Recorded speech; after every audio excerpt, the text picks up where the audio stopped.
Now, in this video, I want to unpack a few key questions that should be in the back of your mind when you think about epidemiology and all these statistics. And the first one, of course, is can we trust the statistics? Do we know that they're true? I'm recording this in the midst of the pandemic, and there's plenty of people that don't trust the statistics on the COVID-19 deaths. So can we trust these numbers? What kind of process does it go through? So that's a key question. Another one is what pressures are present that may skew the numbers, and what challenges are present for data collection. So certainly there is some uncertainty in suicide classification. There's not a sense that the number is entirely precise. One factor is that the method of suicide can have implications for how the death is classified. The most clear suicide death is the death by suffocation. If someone hangs themselves, that is thought to be the most readily determinable as a suicide. Now, there's one exception to the rule, and it's a little bit it's a little bit of a kinky one, where some people will actually engage in asphyxiation or suffocation for erotic purposes.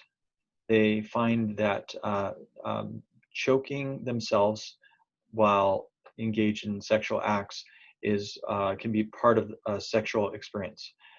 In those cases, there are sometimes situations where the person may not have wanted to die, but have suffocated themselves for too long. And so there's cases where people are found naked and having hung themselves. And sometimes that's a case where it's a little bit unclear. Firearms are a second most clear case for obvious reasons, but we know that there's cases where there can be accidental discharge, where a person might be cleaning or examining their gun and they accidentally fire it, not knowing that it had a bullet in the chamber. And so,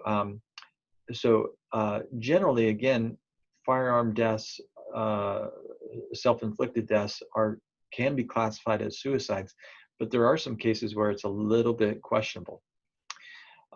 Other types of deaths can be more difficult to ascribe to suicidal intent. So there's cases where it might not be clear if the person intended to kill themselves. So if someone overdoses, do we think that they might have been in a delirium? They might have been in incapacitated and forget that they were taking their medication. Jumping from a 100-foot bridge could have been an accident. Were they prone to extreme risk? Could they have believed they would survive? Again, there's a lot of uncertainty that occurs. So we know that to be the case. A good example of this is opioid overdoses. Accidental opioid overdoses have surged in recent years. There's a opioid epidemic where in the last 15 to 20 years, the rates of opioid overdoses have quadrupled. All right, that's a huge increase. An overdose is not typically categorized as a suicide unless a suicide note or some other indicator is present, unless there's a clear history of suicide attempts. But we know suicide notes are only present in about a third of all suicides. So the question is, are some of these opioid overdoses actually suicides, but because the person didn't leave a note, we are simply calling it an accidental overdose? So that's a key question. So what are the pressures? Well, there's pressures for undercounting suicides. When you think about classifying deaths, there's a number of reasons why these numbers could be wrong. One of them is that coroners can sometimes be poorly trained. Generally, coroners operate at the county level, So in LA County, there's actually a coroner's office, and they are,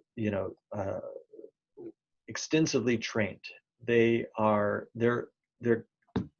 career is making these death determinations, and so they're well trained to do appropriate interviews and find out if there's a case where there's a question of could this have been a suicide.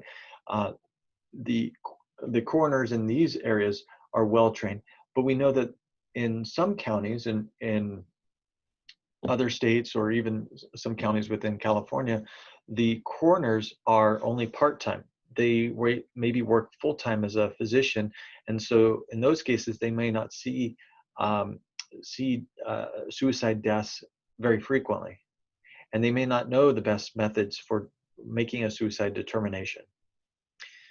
So that could certainly impact the accuracy of the counts of suicide. Another factor is that life insurance companies sometimes have some punitive policies.